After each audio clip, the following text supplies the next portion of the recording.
Assalamualaikum, selamat petang, a very good evening. Salam Ibu Pertiwiku. Yang berhormat Saudara Datuk Karim Hamzah, Minister of Tourism, Culture, Youth and Sports. Yang berhormat Saudara Datuk Nordin Majais, Assistant Minister of E-Commerce and Entrepreneurial Development representing Datuk Amar Awang Tengah. Yang berbahagia Datuk Abang Karim, he addressed me as Adinda, so I have to address him as Kakanda. Yang bersahabat Datuk Liao, Permanent Secretary Ministry of Industrial Development. Yang berbahagia Datuk Philip Ting, Deputy Chairman of SCCI. Datuk-datuk, datin-datin, distinguished guests, ladies and gentlemen. First of all, I would like to commend the Organizing Secretary or Secretary Chairperson, Rita, for bringing a very impressive show tonight. I must share with you that it was a very impressive entertainment just now by the Camp Science musical production. I am saying this because tonight we can see a new budding industry coming into our scene. That is the entertainment industry. Sarawakians have the talent. And this talent must be nurtured so as to upgrade our performing art, as well as the entertainment industry that will become an attraction for our tourists to come to Sarawak. That's why I noticed tonight it is different from other annual dinner that has been organized by SCCI. In this respect, the government has identified this budding industry. And therefore, I would like to share with you that our budget has included the development of performing art by giving an allocation of more than 100 million for us to build our performing art academy. And this is under Datuk Karim Hamzah. Number two, we will transform our old Dewan Undangan Negeri into performing arts center. Number three, 2 weeks ago, I have approved 5 million venture capital to the Ministry of Youth, of course, to be assessed by a panel of academicians, as well as people in the industry, to give venture capital to those who are going to set up a company in the sector of entertainment industry, performing art. Ladies and gentlemen, this is a new industry, budding industry altogether. And therefore, tonight, my calculation is not wrong. By investing in the hardware and software of entertainment industry, by judging from this impressive performance by our artists just now. Ladies and gentlemen, in this respect, let me share with you our economic policies that have to be implemented in Sarawak in order to widen the scope of economic activities in the state. Number one, I share the prospect of our economic growth for 2019. 2018, we estimated that the growth rate will be about 4.3% until December.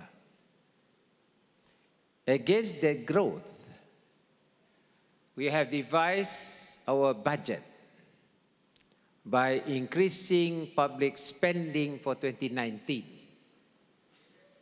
And this will focus on infrastructure development, particularly in the rural areas, which definitely will give opportunities for the business community to get involved in the projects that we have lined up in terms of infrastructure development.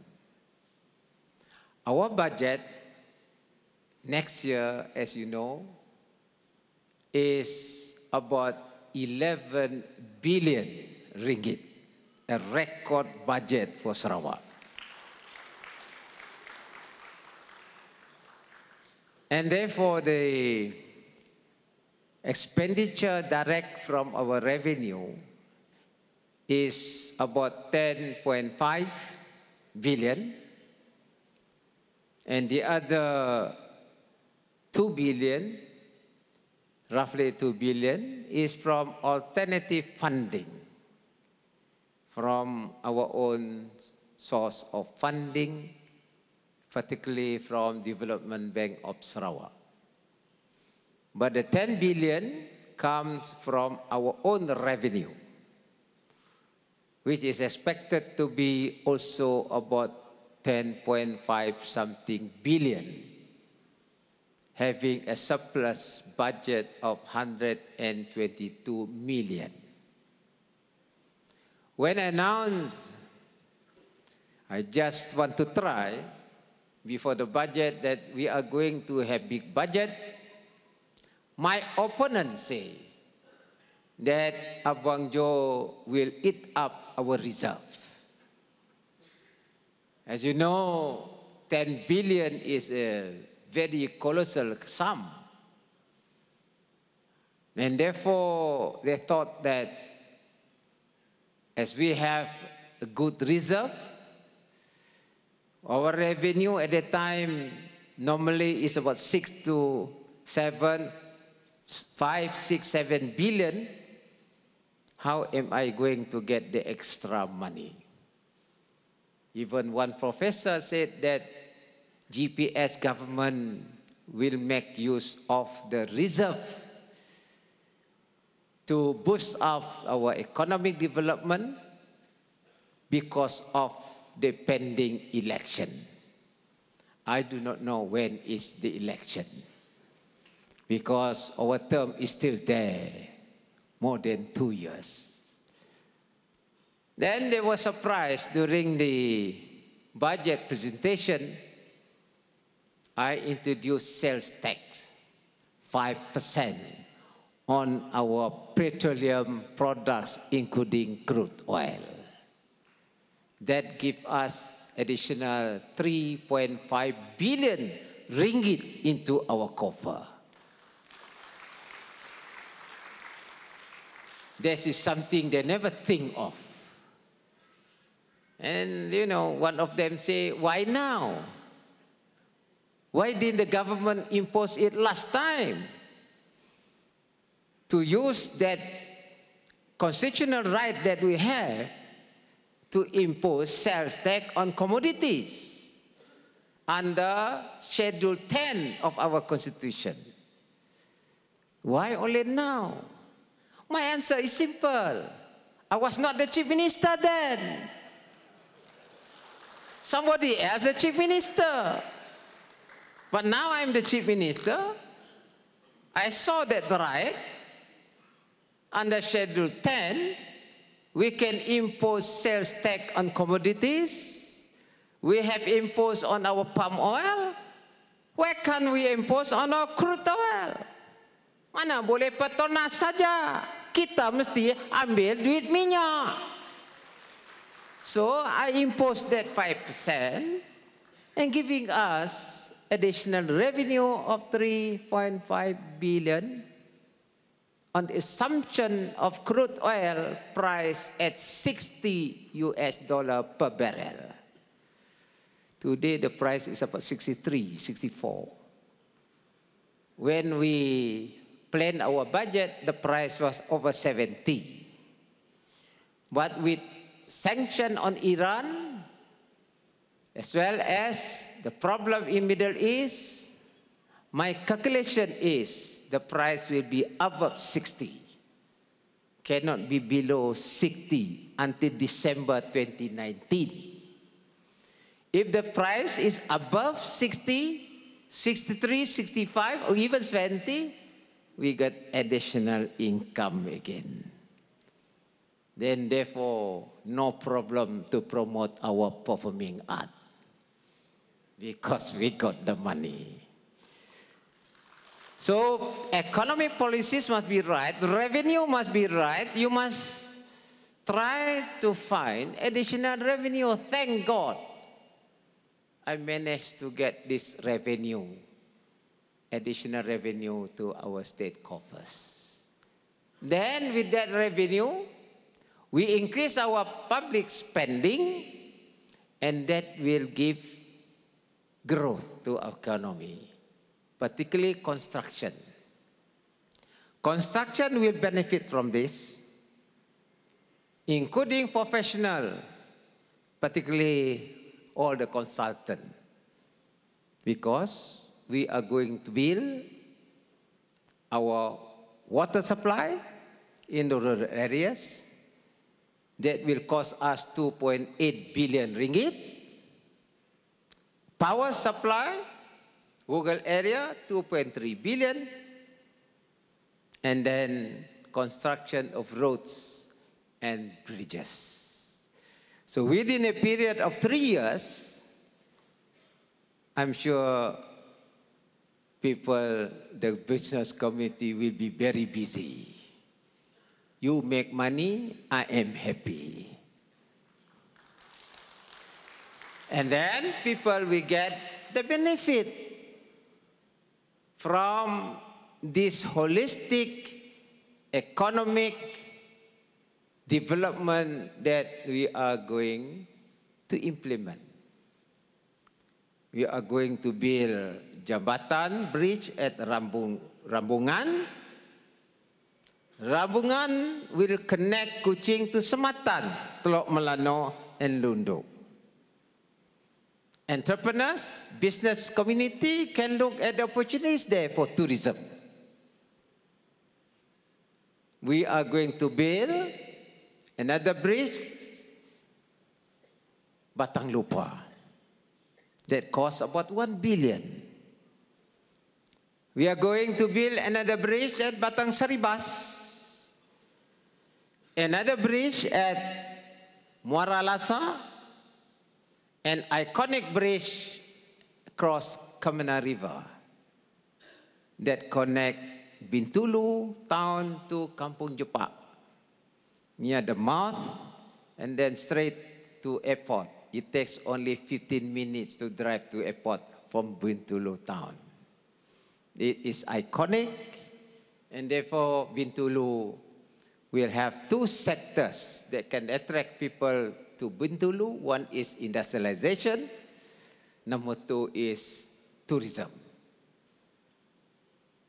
Then I have another development under Rekoda, which is the Rural Development Agency in Rajang, Ulu Rajang. That will be also on infrastructure. The other one is Highland Development Agency basically tourism and agriculture, modern agriculture.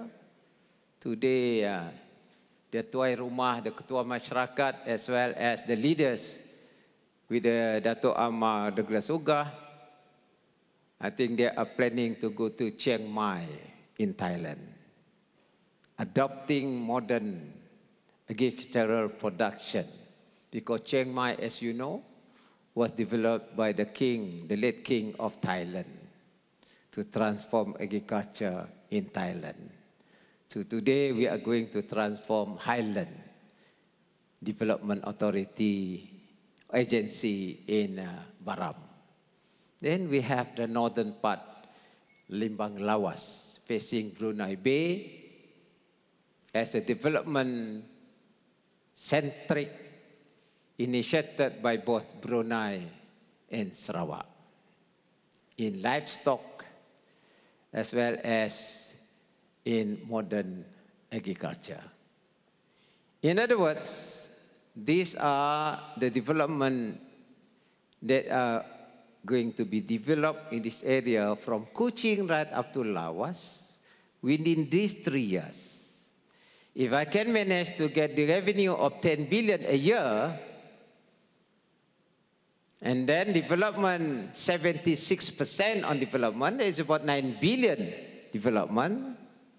And this project will take at least 3 years to be completed. So next year, I got another 10 billion. The third year, another 10 billion. We have resource of 30 billion. So don't worry, I don't touch Sarawak Reserve. In fact, we may accumulate better reserve through certain saving. But our economic policies must be crafted in a way that it will produce growth, and then we do the basic infrastructure, including our internet facility with high speed, and that will be the ecosystem that we form that will attract investors to come to Sarawak. Therefore, it will be capital inflow as well as increase in export. While at the same time, we must upgrade our expertise. That's where we have to have good education facilities to prepare our people. That one has been invested by my predecessor by establishing universities, including foreign-based universities operating in Sarawak, Kertin and Swinburne, and we also invest in University College Cebu. Beside the National Public Universities, UITM and UNIMAS. But these universities must have certain niche that they also emphasize on research. Research is important. And therefore, I believe that our future is clear-cut. We have the resources, we have the infrastructure that we are going to build, we have the talent. And this will encompass all sectors of our economy, including entertainment. And the future is bright. Above all, we have a very creative business community like members of SCCI. If the business community are creative, competitive, and they have a long-term planning in their business objective, I'm sure we are in the right path. Next year, it is estimated that our growth will be about 5%. 5%. And I believe with what we have in mind, the development planning that we have until the year 2022, our growth will be about 5, 6 to 7%. It reminds me of China. When China emphasized on infrastructure development, the growth is double digit, 10 to 11%. And the success of China because of infrastructure development that they undertook. Only after that, they go for high tech, including digital economy.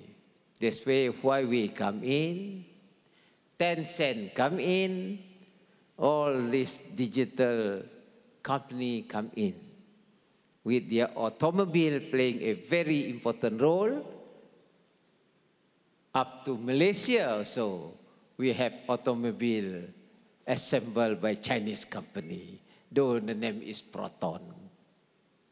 Kalau tidak ada China, mungkin Proton sudah bankrupt. So that is the policy that they have to adopt. But what is important is we must have good government. Good government, transparent government. Of course, the opposition always try to perceive that we are corrupt.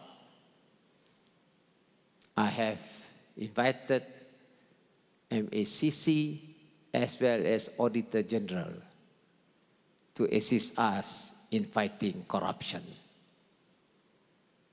Only yesterday, MACC has agreed with me that we are going to train what we call certified integrity officer in all ministries of the Sarawak GPS government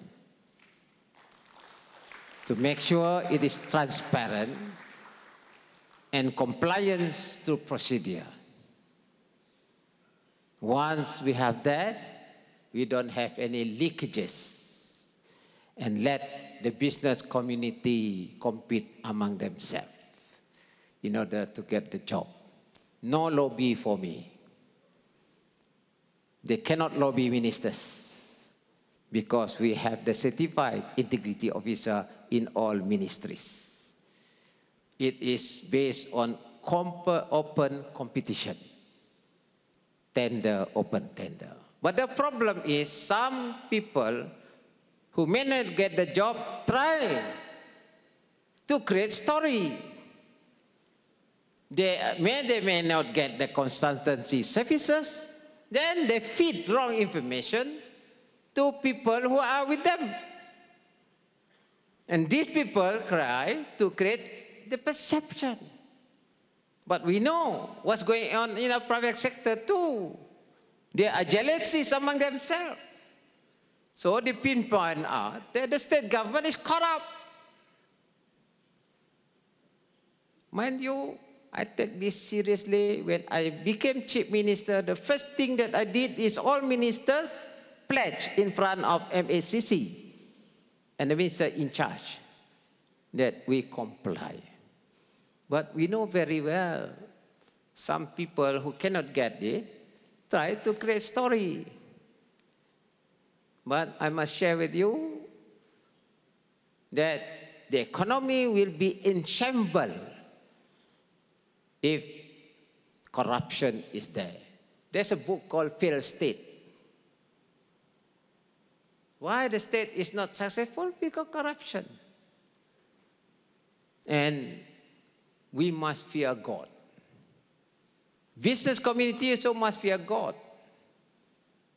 Then once you get that ecosystem, then I can say that we are in the right path. Ladies and gentlemen, I would like to commend SCCI and the Federation of Business Organization under the Federation for your proactive approach and your cooperation with the government. While the government must have the integrity as affected the people, we also expect the business community to have integrity within your own framework. And let good governments be there, not only the government, but even the corporate sector must have good governance. If both having good governance, I'm sure our country will move forward. After all, we serve for the community. And corporate bodies also serve for the community. You just imagine we have all this infrastructure, water supply, all this in place.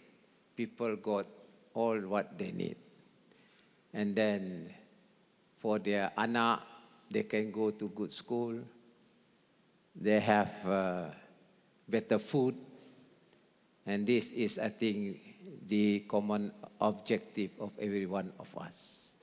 I'm sure SCCI, with 67 years experience, I am older only by 1 year saja.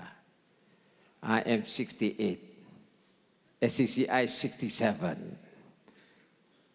If I am matured as your chief minister, surely SCCI is like a chief minister also, with your experience. So ladies and gentlemen, I take this opportunity once again to thank SCCI for inviting me again to this dinner, and let us work together for the sake of Sarawakian. Datuk Nordin was mentioning we just got our certificate. Now we can walk because we got the driving lesson.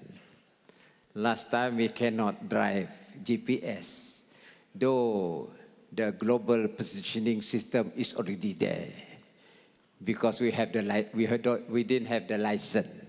But since yesterday we got the license already, and let us move together with the same direction with SCCI and develop Sarawak as what we want it to be in future. With that, once again, I wish you all success and wish you happy Christmas and happy New Year. Thank you very much.